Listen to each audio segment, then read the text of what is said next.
来关心联关政策，即马已经正做2024年每年总统大选热门的议题。这是因为民进党的赖清德发出讲，紧急的时会当用核能，即互外界认为讲，这敢是2025年恢复家园的政策要跳票啊？侯友宜，国民党的侯友宜是表示，伊早就讲过啊，2025年恢复家园做未到，所以伊讲核能就是伊的选项。那行政院即马是出来强调讲，恢复家园的愿景是咱台湾的共识，政府的立场无改变。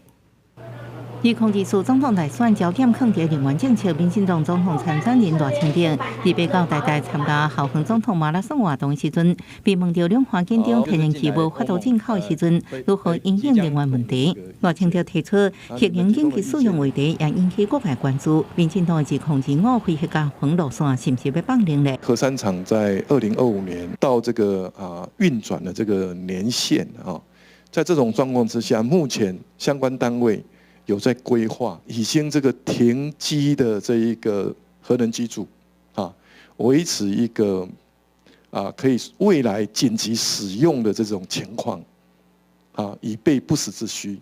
进前新境界文教基金会副董事长董祖贤主张重启核议核机，蔡总统伫执政7周年记者会回应，迄是个人看法，实际执行上有一定困难。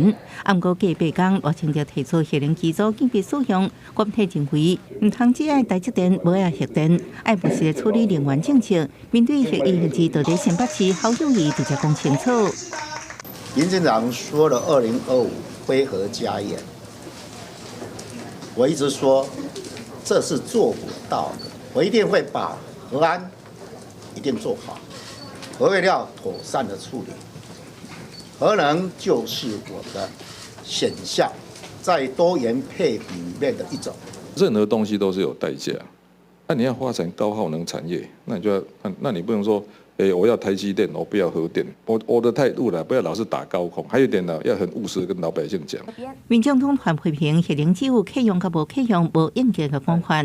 民进党政府出面说明，核三是不是应急，若无一切拢是空话。赖清德竞选办公室澄清，核电备用讲法是用极端外部状态所抵制国安风险前建造背景来思考，呼吁在野党千万唔通斩头去尾。行政院是表示，恢复家园的环境是台湾共识，政府对这目标的立场从来无改变。记者综合报道。副总统赖清德